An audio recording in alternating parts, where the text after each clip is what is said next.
Vapour pressure of solution of solid in liquid. Students, ये solution हम देखते हैं जिसमें सॉल्वेंट है वो वोलेटाइल है और सॉल्यूट है वो नॉन वोलेटाइल है। अब यहाँ पे मैंने सिर्फ प्योर सॉल्वेंट लिया है।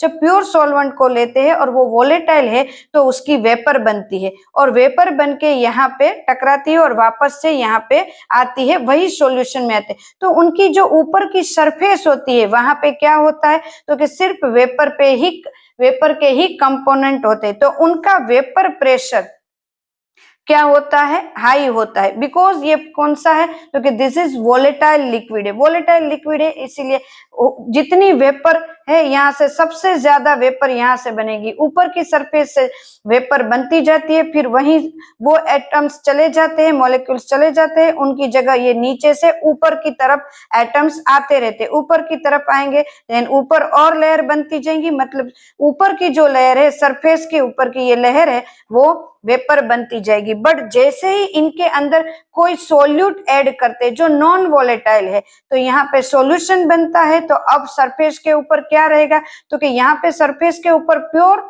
सॉल्वेंट के ही पार्टिकल थे, यहाँ पे solvent solute, solvent solid, solvent solute, ऐसी तरह 1 बाय 1 पार्टिकल रहेंगे। तो अब सॉल्वेंट के पार्टिकल है वो वेपर बनेंगे, बट सॉल्यूट है वो कैसे है, नॉन वोलेटाइल है, नॉन वोलेटाइल है तो वो वेपर नहीं बनेंगे। तो ये प्योर सॉल्वेंट का वेपर प्रेशर हाई होता है, जब उनसे बनता ये सॉल्यूशन है उनका वेपर प्रेशर है वो क्या होता है, इनकी कंपैरिजन में क्या होता है, लो होता है।